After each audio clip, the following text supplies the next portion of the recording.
Hello everyone, स्वागत है आप सभी लोगों का शिक्षा फॉर नौकरी में। इस वीडियो लेक्चर में हम लोग डिस्कस करने वाले हैं सी टेट के लिए आंसर की। जो इसका जो डेट रहेगा वो हमारे पास है 22 ऑफ जैन के पेपर को हम डिस्कस करने वाले हैं। 2022 जो 22 जनवरी 2022 में हुआ है सी टेट के ऑनलाइन पेपर की हम आंसर की को डिस्कस कर रहे हैं और यहाँ हम एसएसटी वाले पार्ट को डिस्कस करेंगे। ये है हमारे पास पेपर नंबर 2। तो वीडियो को लास्ट तक देखना, सारे एसएसटी के क्वेश्चन हम डिस्कस करेंगे। हाफ क्वेश्चन हम आज के पार्ट 1 में डिस्कस करेंगे, रिमेनिंग क्वेश्चन हम पार्ट 2 में डिस्कस करेंगे। अगर आपने प्रीवियस वीडियोस नहीं देखे हैं रिगार्डिंग आंसर कीज तो ऊपर लिंक आ रहा है, जरूर जाकर चेकआउट करें। स्टार्ट करते हैं अपनी आज की वीडियो। ये देखिए आपके पास 22/1/2022 का पेपर आपके सामने खुला हुआ है। पेपर 2 की हम बात कर रहे हैं। तो बढ़ते हैं हम अपने एसएसटी वाले पोर्शन के लिए। टेलीग्राम पर जरूर कनेक्ट कर लेना, क्योंकि टेलीग्राम पर आपको लिंक मिल जाएंगे, पीडीएफ्स मिल जाएंगे और काफ़ी स्टडी मटेरियल मिल जाएगा regarding CTET and other examination. तो सोशल स्टडीज़ और सोशल साइंस के लिए आज हम लोग आंसर की डिस्कस करने वाले हैं।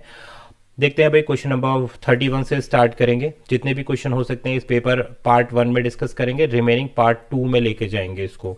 ठीक है, वीडियो ज़्यादा लंबा हो जाता है इसलिए पार्ट 1 और पार्ट 2 में डिस्कस कर रहे हैं, क्योंकि 60 नंबर ऑफ क्वेश्चन है। क्वेश्चन नंबर 31 बोलता है the Kandariya Mahadev temple was constructed by the king of which dynasty.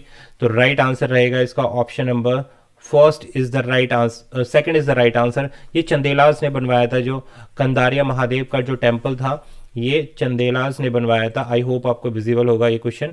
Next बढ़ते हैं भाई, क्वेश्चन नंबर हिंदी और इंग्लिश पर। ये डाउनलोड कर सकते हो आप सी टेट की ऑफिशियल वेबसाइट पर जाकर। अब आप पेपर को भी डाउनलोड कर सकते हो। ये मैं उसी पेपर के थ्रू ही आपको डिस्कस कर रहा हूँ।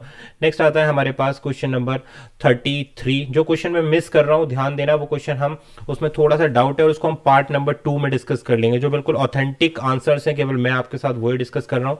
क्वेश्चन नंबर आता है हमारे पास 33। The Mughal emphasised their Timur descent over the Mongol descent because, ये आपको बताना है। Question number 33। मुगल अपने मंगोल वंशीय संबंधता के साथ तैमूर वंशीय संबंधता पर ज्यादा बल और महत्व देते हैं। इसका क्या रीजन है? 33 के लिए आपके पास जो राइट आंसर है that is option number 2, Timurids had defeated Mongols. ये इसका राइट आंसर है। त्रिमुंड ने जो है मंगोल्स को हराया था, इसलिए जो है मुगल जो है ज़्यादा प्रेफरेंस देते हैं Timurid descent over their Mongol descent. Right answer option number 2। Next पढ़ते हैं क्वेश्चन नंबर 34 के साथ। The reason for Mughals to recruit mansabdar from diverse background was to. जो मनसबदार होते थे मुगल द्वारा अपने मनसबदारों को अलग अलग परिवेशों से नियुक्त करने का क्या कारण था, ये क्वेश्चन पूछा गया है। तो क्वेश्चन नंबर 34 के लिए राइट आंसर ऑप्शन नंबर 2। क्या बोलता है option 2? Encompass services of nobles from different regions as empire expanded. भाई देखो क्या रीजन था, जो मुगल्स थे उनका जो एम्पायर था वो बड़ा होता जा रहा था, इसलिए उन्होंने रिक्रूट किए थे मनसबदार अलग अलग बैकग्राउंड से। ठीक है, तो ऑप्शन नंबर 2 इसकी बिल्कुल संपूर्ण विवेचना करता है। नेक्स्ट बढ़ते हैं भाई आगे। क्वेश्चन आता है हमारे पास 35। विच of the following is odd pair. Question 35 बोलता है इनमें से कौन सा ऑड पेयर है। यहाँ लिखा है सिस्टम ऑफ फिलॉसफी, इधर लिखा है फाउंडर। तो यहाँ पर नीचे क्वेश्चन नंबर ऑप्शन ए में लिखा है सिस्टम ऑफ फिलॉसफी और इसके फाउंडर इन्होंने बताया कोणार्क। तो इसमें से आपको बताना है जो फाउंडर सही नहीं है जिस भी फिलॉसफी का। तो राइट आंसर है option number 4 for question number हम डिस्कस कर रहे हैं 35 के लिए। राइट आंसर रहेगा क्वेश्चन नंबर 4। जो वेदांता है इन्होंने बताया है जैमिनी, बट इसका जैमिनी राइट आंसर नहीं है। फाउंडर वेदांता के फाउंडर जैमिनी नहीं है। बाकी तीनों के तीनों जो है सही है। तो option number 4 is the right answer. Odd pair choose करना था। नेक्स्ट बढ़ते हैं भाई आगे। क्वेश्चन नंबर 36 आ गया हमारे सामने। क्वेश्चन नंबर 36 को देखते हैं। कंसीडर करना है statement A and be about Mathura and choose the correct answer. भाई मथुरा के बारे में 2 स्टेटमेंट दिए, आपको करेक्ट आंसर चूज करना। Mathura was important for travel and trade connecting north east and south to west. Mathura was the centre for producing fine sculptures. तो ये 2 statement है। अब इनमें से आपको बताना है कौन सा सही है कौन सा गलत है। तो देखिए option number 4 is the right answer. Both A and B are true. भैया देखो स्कल्पचर के लिए भी फेमस है, फाइन स्कल्पचर के लिए भी, और इंपॉर्टेंट है भाई ट्रैवल करने के लिए, कनेक्ट करता है north to east and south to west, क्योंकि मिडिल में आ जाता है। तो option number C is 4th is the right answer 36 के लिए। नेक्स्ट बढ़ेंगे आगे हम क्वेश्चन नंबर 37 के साथ में। क्वेश्चन नंबर 37 बोलता है in Mahalwari system the charge of collecting revenue was given to.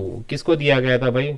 अगर महलवारी बंदोबस्त में राजस्व इकट्ठा करने का दायित्व किसको दिया जाता था? विलेज हेडमैन होता था, जमींदार होता था, तौकुलदार होता था या फिर रॉयट्स होता था? तो राइट आंसर है ऑप्शन नंबर 2, ये होते थे जमींदार्स, जो है जो रिवेन्यू जो कर होता था उसको इकट्ठा करने का काम करते थे। तो option number 2 is the right answer for question number 37। आगे बढ़ते हैं, क्वेश्चन को देखते हैं 38 के लिए। 38 को अभी मिस करेंगे, इसमें थोड़ा सा डाउट है, इसको हम पार्ट नंबर 2 में हम डिस्कस कर लेंगे, ठीक है। जहां से भी कंफ्यूजन है वो क्वेश्चन में पार्ट 2 के लिए रख रहा हूं, क्योंकि आपको एक बिल्कुल ऑथेंटिक आंसर बताएंगे, गलत नहीं बताएंगे। क्वेश्चन नंबर 39 को देखते हैं, match the reform to their reform movements. अब यहाँ पे बताना है जो रिफॉर्म मूवमेंट्स हुए थे, ए मैच इन्होंने दिया है पेरियार जो है ब्रह्म समाज से दिया है इन्होंने, तो आपको राइट ऑप्शन बताना है क्वेश्चन नंबर 39 के लिए। तो राइट आंसर है ऑप्शन नंबर 3। अब देखिए 3 क्या बोलता है, 3 बोलता है जो पेरियार मूवमेंट है वो किससे कनेक्टेड है, सेल्फ रिस्पेक्ट मूवमेंट कहलाता है पेरियार, ठीक है। ये हो गया पेरियार, इसको आप सेल्फ रिस्पेक्ट से यानी कि थर्ड के साथ कनेक्ट करना है। बी क्या है हमारे पास, बी जो कनेक्ट होगा ये होगा हमारे पास 4 से सतनामी मूवमेंट से, और सी क्या है केशव चंद्र सेन, ये कनेक्ट होंगे भाई यंग बंगाल से, और डी क्या है यहाँ पर हेनरी, ये कनेक्ट होंगे हमारे ब्रह्म समाज से। तो भाई ये हो गई बात हमारी ऑप्शन नंबर 3 की। क्वेश्चन नंबर हमने डिस्कस किया 39। नेक्स्ट बढ़ते हैं, क्वेश्चन आता है हमारे पास 40 को छोड़ देंगे, थोड़ा सा कंफ्यूजन है। नेक्स्ट बढ़ेंगे हम 41 के साथ में, Christians missionaries through their school manage to, जो क्रिश्चियंस हैं जो मिशनरी स्कूल्स हैं वो क्या मैनेज करते हैं अपने स्कूल से, क्या करने का प्रयास करते हैं। Right answer option number 4, equip children with some resources to make their way into changing world, यानी कि ये क्या एक वेस्टर्न कल्चर को इम्प्लीमेंट करना चाहते हैं, चेंजिंग वर्ल्ड करना चाहते हैं, इनका एक मोटिव ये है। Option number 4 is the right answer. Next बढ़ते हैं भाई क्वेश्चन नंबर 42 के साथ में। 42, consider the following statement about all All India Muslim League के बारे में क्वेश्चन पूछा गया कि कौन सा ऑप्शन करेक्ट है। The League desired separate electorate for Muslims, the League supported the partition of Bengal, formation of the League was the main cause of split in Congress in 1907। तो राइट आंसर क्वेश्चन नंबर 42 के लिए option number 1, only 1 is correct. देखिए ये separate electrode इन्होंने मांगा था, all India Muslim league जब आपकी बनी थी, तो option number A is the right answer, मतलब statement number A is the right answer, और 1 के साथ आप जाएंगे जिसमें लिखा है option A is true. Next बढ़ते हैं भाई क्वेश्चन नंबर 43 के साथ, consider these statement about the moderate national leader resisting colonialism and choose the right answer, ये आपको बताना है। तो क्वेश्चन नंबर है हमारे पास 43 के बाद आता है हमारे पास 44, मिस कर देंगे 43। Constitution of India came into effect on 26 January in the year, भाई कॉन्स्टिट्यूशन ऑफ द इंडिया कौन से ईयर में हुआ था, 26 जनवरी 1949, 50, 51 या फिर 52। तो 44 के लिए राइट आंसर ऑप्शन नंबर 2, 1950 में हुआ था, 26 जनवरी 1950। तो B is the right answer. Next बढ़ते हैं क्वेश्चन नंबर 44 के साथ में, 44 हो गया। 45 के साथ में, विच of the following is an example of old fold mountains, कौन से हैं, तो ऑप्शन नंबर 3, यूरल्स जो है वो ओल्ड फोल्ड माउंटेन है, option number 3 is the right answer for question number 45। Next बढ़ते हैं क्वेश्चन 46 की ओर, यहाँ पर करेक्ट मैच करना है रिगार्डिंग लैटिट्यूड्स, जो लैटिट्यूड्स होते हैं उसके रिगार्डिंग आपको करेक्ट मैच करना है। तो 46 के लिए राइट आंसर है हमारे पास ऑप्शन नंबर 2। अब 2 क्या बोलता है, B, C and D. Latitude are imaginary circular line with varied radius, जी नहीं। Latitude is very important to identify local time, सही बात है। लैटिट्यूड मेजर्ड इन डिग्रीज, बिल्कुल सही है। Distance from equator to the poles is 1/4, ये भी ठीक है। तो option number B, C, D is the right correct answer, option 2। नेक्स्ट आता है हमारे पास क्वेश्चन नंबर 48 देखेंगे अब हम। In India is located east of Greenwich 82 degree 30 minute east, what will be the time in India when it is 4 PM? 4 PM कहाँ पर हो रहे होंगे, लंदन में हो रहे होंगे, तो इंडिया में आपके पास क्या टाइम होगा ये पूछा गया है। तो राइट आंसर रहेगा हमारे पास 48 के लिए ऑप्शन नंबर 2। यहाँ इंडिया में बज रहे होंगे 9:30 PM, क्योंकि वहाँ का टाइम क्या है 5 hour 30 minutes अहेड आगे है। लंदन की अगर हम बात करें तो 9 hours 30 PM हो रहा होगा इंडिया के अंदर, अगर वहाँ पर क्या होगा 4 PM हो रहा होगा। बात क्लियर, आगे बढ़ेंगे भाई। क्वेश्चन नंबर आता है हमारे पास में 49, क्वेश्चन को डिस्कस करते हैं। कंसीडर द फॉलोइंग, ये है question number 9। Consider the following statement about vegetation and choose the correct option. Vegetation के बारे में आपको करेक्ट ऑप्शन चूज करना है। तो 49 के लिए राइट आंसर रहेगा हमारे पास ऑप्शन नंबर 3 रहेगा, both A and C are the correct. अब ए और सी क्या बोलते हैं भाई, the growth of vegetation depend on temperature and moisture, बिल्कुल सही बात है भाई। और सी क्या बोलता है, climate factors like slope and thickness of soil to contribute to the type of vegetation as a particular given. तो भाई A and C is the right answer. Next बढ़ते हैं क्वेश्चन नंबर 50 के साथ में। 50 क्या बोलता है, which of the following is also known as orchard of the world. Orchard of the world for fruit cultivation क्या कहलाया जाता है? तो option number third, Mediterranean region को क्या बोलते हैं? ऑर्चिड ऑफ द वर्ल्ड कहते हैं, जो फ्रूट्स कल्टिवेशन के लिए बिल्कुल उपयुक्त रहता है। तो option number third is the right answer for question number 50। जी हाँ। नेक्स्ट बढ़ते हैं क्वेश्चन 51 के साथ में। Consider the statement, choose the correct option. The coast line of India ocean is identical and irregular. The indented and irregular coast line provide ideal location for the north for the natural harbours and ports. तो यहाँ पर आपको बताना है, दो statement दिए, कौन सा सही है कौन सा गलत है। तो 51 के लिए राइट आंसर ऑप्शन नंबर है A is false and B is true. ठीक है भाई, ए गलत है यहाँ पर, बी आपके सही है, क्योंकि कोस्ट लाइन कैसी है? इंडेंटेड कोस्ट लाइन्स हैं। ओके, तो option number B is the right answer. Next बढ़ते हैं भाई क्वेश्चन नंबर 52 के साथ में। क्वेश्चन 52 क्या बोलता है भाई, layer, identified the layer of atmosphere for the given feature. पूछा जा रहा है ऐसी कौन सी लेयर है जिसमें ओजोन गैस पाई जाती है। It is free from clouds and associated weather phenomena, कि इसमें क्लाउड्स भी नहीं होते हैं, और ऐसी लेयर जिसमें ओजोन गैस पाई जाती है। कौन सी परत कहलाती है? वायुमंडल की। तो करेक्ट आंसर है 52 के लिए option number 2 is the right answer. Stratosphere एक ऐसी लेयर है जिसमें ओजोन गैस पाई जाती है और ये क्लाउड से भी फ्री होती है। तो B is the right answer stratosphere का। नेक्स्ट बढ़ते हैं भाई, क्वेश्चन नंबर आएगा हमारे पास 54 के लिए, आगे बढ़ते हैं हम। क्वेश्चन 54 बोलता है, why are house built on stilts. Stilts पे हाउस क्यों बनाए जाते हैं? सीधा सा आंसर है भाई 54 के लिए option number third. They prevent water from entering house during the resin season. भाई ये हाउस क्या होते हैं भाई, ऊपर करके बनाए जाते हैं घर, जिससे इनको पानी में बचाव हो सके, यानी कि पानी में ही बनाए जाते हैं। बेसिकली पाइल होते हैं ये, बांस कह लो या फिर इस कुछ भी कॉलम कह लो, पाइल की तरह ग्राउंड में जाते हैं ये, और उसके ऊपर घर बनाया जाता है। तो option number third is the right answer.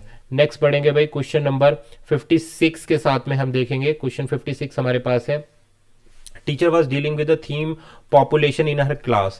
She asked the student to calculate death in migration and out migration in a particular region between 2 point of time. She is dealing with the concept. Teacher क्या है, concept देती है population in her class, उसमें सारी चीज calculate करने के लिए कहती है। तो टीचर क्या करने का प्रयास कर रही है? तो राइट आंसर है यहाँ पर, क्वेश्चन नंबर हम डिस्कस कर रहे हैं 56 के लिए राइट आंसर है हमारे पास option number C. Natural growth of the population को कैलकुलेट करा रही है टीचर हमारी। तो option number third is the right answer. Next आता है हमारे पास 57th क्वेश्चन पर हम पहुंच चुके हैं। Consider the following statement, it is prevalent in thickly populated area. The area under cultivation and amount of capital used are large. Multiple crop are annually grown. It is prevalent in area with heavy rainfall. किसके बारे में बात की जा रही है? Substance agriculture के बारे में की जा रही है बात की। क्या करेक्ट है इसके बारे में? तो राइट आंसर है 57 के लिए option number C. Only first and third is the right answer, यानी कि ए हमारा सही है, थिकली पॉपुलेटेड एरिया में होती है इस तरीके की खेती, और सी मल्टीपल क्रॉप्स इस यहाँ पर उगाई जाती हैं। नेक्स्ट बढ़ते हैं आगे, क्वेश्चन नंबर 58 देखते हैं। 50 which of the 12 apostle of Jesus Christ is credited with bringing Christianity to the India? तो कौन थे जो क्रिश्चियनिटी को इंडिया में लेके आए? तो right answer option number A, Saint Thomas थे ये। Option A first is the right answer for question number 58 के लिए। नेक्स्ट आता है हमारे पास आंसर 50, क्वेश्चन आता है 59। Consider the following statement, people in Kerala practice different religion as Jainism, Islam, Christianity या फिर Hinduism. Kerala has been attracting destination for international traveller and traders. तो बिल्कुल सही है भाई। तो राइट आंसर रहेगा 59 के लिए option number 2। A and B are true but B does not explain A. दोनों स्टेटमेंट सही है बट बी जो है ए को एक्सप्लेन नहीं करता है। तो option 2 is the right answer for 59। Next आता है हमारे पास क्वेश्चन नंबर 60 मिस करेंगे, 61 की बात करेंगे। देखो बीच में मैंने 4-5 क्वेश्चन मिस कर दिए, वो हम पार्ट नंबर 2 में डिस्कस कर लेंगे। तो which government is considered at the representative one? Autocracy, monarchy, democracy. तो राइट आंसर है ऑप्शन नंबर 2। जो मोनार्सी है उसको हम बोलते हैं रिप्रेजेंटेटिव वन। तो 61 के लिए राइट आंसर है हमारे पास 2। तो आज हमने इस वीडियो लेक्चर में ऑलमोस्ट 30 क्वेश्चंस लगभग डिस्कस कर लिए हैं। तो जितने भी क्वेश्चन एसएसटी के अभी रह गए हैं डिस्कस कर रहे हैं हम ये। 22 ऑफ जनवरी की हमने आंसर की डिस्कस की है पेपर 2 के लिए, सोशल स्टडीज़ के लिए। बिल्कुल एक ही क्वेश्चन आप लोगों के लिए बिल्कुल सेलेक्ट करके लेके आया हूँ आंसर्स। आई होप आपको वीडियो पसंद आई होगी। मेक श्योर आप पार्ट नंबर 2 ज़रूर देखें, इस वीडियो का पार्ट नंबर 2 भी आएगा। Thank you for watching this session. Video पसंद आ गई हो तो लाइक शेयर सब्सक्राइब ज़रूर कर देना और अपने कमेंट ज़रूर लीव करना कि आपके कितने क्वेश्चंस के आंसर सही हुए हैं इस वीडियो में। Thank you for watching.